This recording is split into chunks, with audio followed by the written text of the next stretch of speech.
Hello, this is Bill Bullard with RCAF USA, the voice of the independent cattle producer in the United States of America. Well, for the past 2 decades, RCAF USA has warned the executive branch, Congress, and consumers that America's food security and food safety is at risk because the beef supply chain was becoming highly centralized, highly concentrated, highly consolidated, and highly globalized. We said this threatens our nation's food security and food safety.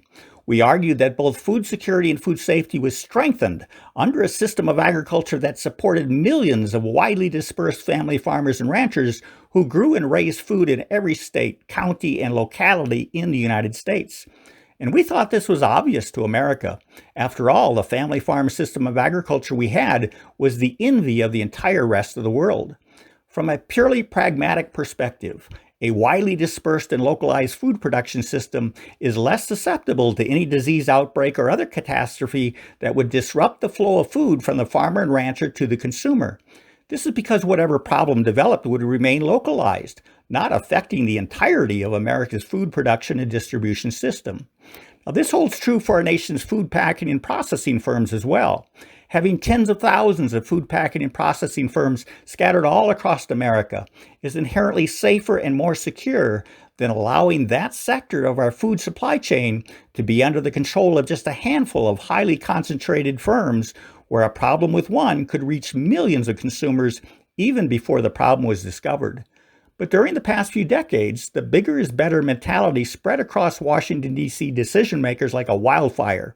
And globalism became the new mantra from the executive branch to Congress and to the general public. Soon, economic efficiency and global competitiveness were the new principles guiding our food production and food processing system. And beginning about half a lifetime ago, we witnessed the unprecedented centralization, concentration, and consolidation of our entire food supply chain. At the same time, we witnessed our borders being thrown open to more and more imported food from countries whose production standards were less stringent than those in the United States. Now, this left the control over who had access to the marketplace in the hands of just a few. It forced America's cattle producers, who are meeting the highest production standards in the world, to compete against imports from countries with lesser standards. But they couldn't compete with these imports because the cheaper imports were not differentiated from domestic produced beef. These factors rendered many independent cattle farmers and ranchers unprofitable, forcing 500,000 independent beef cattle farmers and ranchers to exit the industry. In short, America stood silent as the multinational packers and processors began systematically displacing America's family farmers and ranchers and substituting them with their industrialized food production model. In fact, they've gone further by vertically integrating the domestic food supply chain so they can control it from seed to plate, egg to plate, and birth to plate.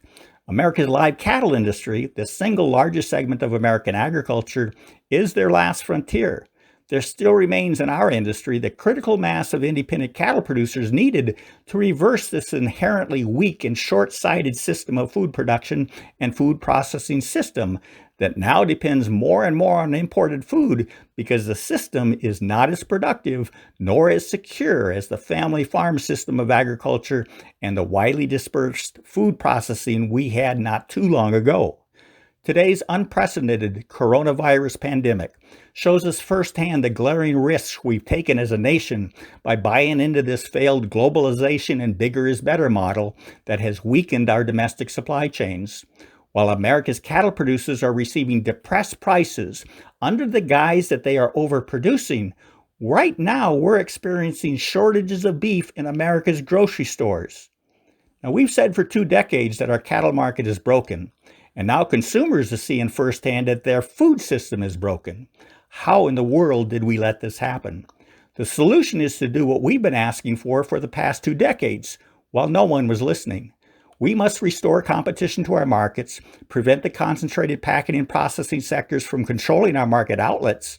We must restore our dismantled import restrictions for countries capable of exporting diseases, and we must give our America's food producers the tool they need to compete in their own market. That tool, of course, is mandatory country of origin labeling, so American consumers can begin putting America's food producers first. Only by implementing these reforms will we restore the high level of food security and food safety Americans deserve. With that, we're out of time. Thank you and goodbye.